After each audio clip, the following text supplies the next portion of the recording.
اليوم باش نحكيو على ديانة قديمة ما زالت موجودة لليوم. كي يموت شخص منهم ما يدفنوهش، ما يحرقوهش، ما يطيشوهش في الماء، إنما يحطوه فوق جبل ويخليو النسور والطيور الجارحة تاكل من لحمه. مرحبا بكم في أبراج الصمت في يزد. تحذير ومانيش نفدلك، ما تحطوش كلمة أبراج الصمت وضخمة في الجوجل أو في اليوتيوب، واكتفيوا بالتصاور اللي باش تشوفوهم في الفيديو هذايا. خلال زيارتي الأخيرة لإيران زرت مدينة يزد، واللي هي يمكن ثاني أقدم مدينة ما زالت مأهولة في التاريخ. فيها طابع معماري أسطوري خلاني نعيش ألف ليلة وليلة كما تمنيت أنا صغير، لكن زاد فيها أكبر تجمع سكاني للديانة الزرادشتية في إيران، ومن هنا باش تبدا الحكاية. معرفتي بالديانة الزرادشتية محدودة، وقالوا لي أهم حاجة كي تزور يزد لازم تزور أبراج الصمت أو الدخمة. ما كنتش من العكسين وما نعرفش هما شنو بالضبط، لكني مشيت وفي الطريق بديت نكتشف الموضوع. في الديانة الزرادشتية جثة الميت غير طاهرة ونجسة، وما لازمهاش تختلط بعناصر الحياة الثلاث: الماء والتراب والنار، حتى ما تلوثهاش. والحل انهم يرميوا الجثث في ابراج دائريه فوق تله او هضبه بعيده عن المناطق السكنيه، ويخليوا الطيور الجارحه مثل النسور تاكل اللحم متاع الجثه. الهيكل العظمي المتبقي يرميوه في حفره ويصبوا عليه الجير، ومن بعد يذوب شويه مع مياه الامطار. طلعت المكان هذايا وحدي، وما نخبيش عليكم كنت متقلق شويه من الموجات السلبيه.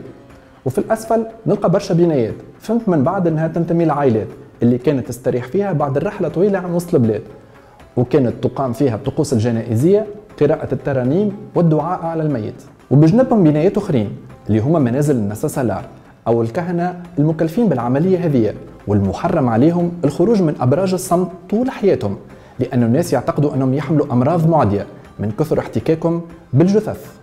وفعلا هما كانت عندهم برشا امراض ويموتوا يكون حتى صغار. كانت دونك هذوما الديار اللي كانوا ساكنين فيهم بجنب ابراج الصمت.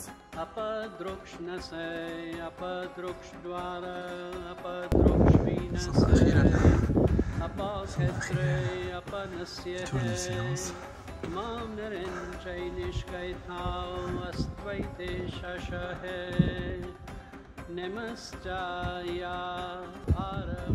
النساسالار كانوا يجيبوا الجثث ويرميوهم هوني باش تاكلهم الطيور ويتحلوا بشويه بشويه، ومن بعد العظم نتاع الموتى اللي يقعد يرميوها في الحفره هذه. ابراج الصمت في ايران الكل تم اغلاقهم من الحكومه الايرانيه في السبعينات، بعد ما اتفقت مع اتباع الديانه الزرادشتيه بوضع الجثه في تابوت حديدي مقفل باحكام ودفنه في التراب. لكن الدخمه وابراج الصمت مازالوا موجودين الى يوم الناس هذا في مومباي. بعد تنقلنا الى معبد النار في يزد، وهو من اهم المعابد للديانه، تم بناؤه رسميا سنه 1934، وهو المعبد الوحيد في ايران وثمانيه الباقيين في الهند. قدسيه المعبد هذايا جايه من النار اللي تشعل في وسط اناء معدني كبير. النار هذه هي قبس من نار تشعل من 1500 سنه، اي من سنه 470 ميلادي تقريبا، وفما فريق كامل مسخر للحفاظ على النار هذه ويغذيوا فيها بالخشب من اشجار اللوز والمشماش. واضح؟ شكرا. لكن الديانه الزرادشتيه شنو بالضبط؟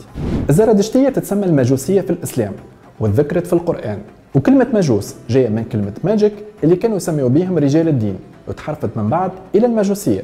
المجوسيه هي واحده من اقدم الديانات المستمره الى اليوم، ظهرت قبل 3500 سنه تقريبا، وكانت الديانه الرسميه للدوله الاخمينيه، كانت مهيمنه على المنطقه الى حين وصول الاسلام.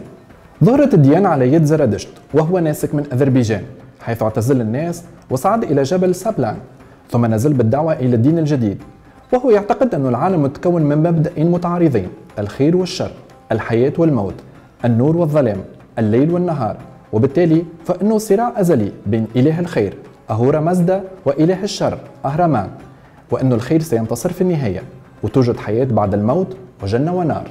بعد بدأ في نشر الدعوة متاعه، لكن لقى إلا الرفض من عند الناس، إلى أن التقى بالملك كوشتا سبت وعمل مناظرة مع الكهنة وفاز عليهم وآمن الملك، وبداية الدعوة الرسمية للديانة الزرادشتية في المكان. كتاب الزرادشتيين هو الأفستا، ويعني البناء القويم، ويسميوها العرب الأبوستاق، متكون من 21 جزء، يحكي قصة مولد زرادشت والتقاءه بكائن نوراني اللي يدعوه إلى عبادة الإله أهورا مازدا والكف عن عبادة الأوثان. يقدس الزرادشتيون العناصر الأربعة للطبيعة الماء والتراب والهواء والنار، لكن النار ليها التقديس الأكبر اللي هي رمز الإله أهورا مازدا، هذاك علاش يبنيو معابد خاصة لها. يصلي زرادشتيون 5 صلوات في اليوم، ومن أهم أعيادهم عيد النوروز اللي مازال حاضر في الثقافة الإيرانية إلى يوم الناس هذا من شهر مارس من كل عام. وانتي كان تجيك فرصة زيارة أبراج الصمت تمشي